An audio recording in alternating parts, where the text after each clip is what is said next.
Introducing the brand new Nike VaporFly 3. We've had some great updates to this, one of the original super shoes to come onto the market.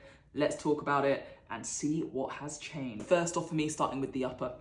I wouldn't say a change, but hey, key things to take note of. You have that asymmetrical lacing, so you can see the lacing just veers off towards that little toe, helps to avoid irritation spots and pressure points over the top of the foot, but also we've got this lovely fly knit where you see more holes, increased breathability, tighter holes, more support, more lockdown around the foot. Now, one thing I love about this shoe, and you can see from the shape, it is wide. So when your foot is starting to splay the natural mechanics where you want to reach and flex out, this shoe caters for that over and above. Big win in terms of the actual shape of the shoe.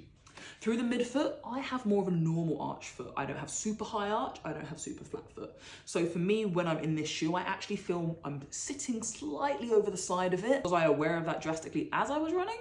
Not so much, but walking about, I could definitely feel my whole foot wasn't completely down on the shoe as I was moving. But again, different foot shapes, different factors that will come into it. Might be more lenient or better for people with a slightly higher arch profile in terms of that overall locked in fit. Dropping now down into the midsole, we have the classic Zoom X foam. Now, this is a foam that is utilized for something called P-backs. P-backs is basically allowing this foam to be light, responsive, reactive. Okay, that's what you want in a super shoe and in a fast shoe. Combine that then with the fly plate, which you can see through the bottom there that runs through the entirety, full length of the shoe. You have that carbon, snappy, responsive ride. One thing that's super interesting for me, I usually get numbness when I run the carbon plate.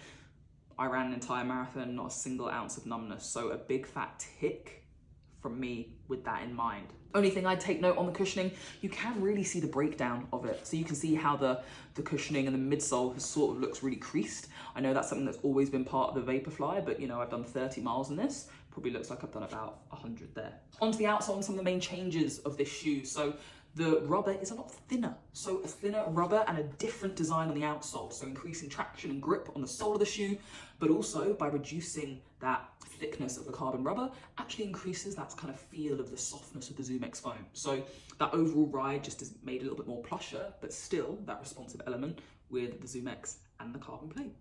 Overall, the VaporFly 3 really impressed me.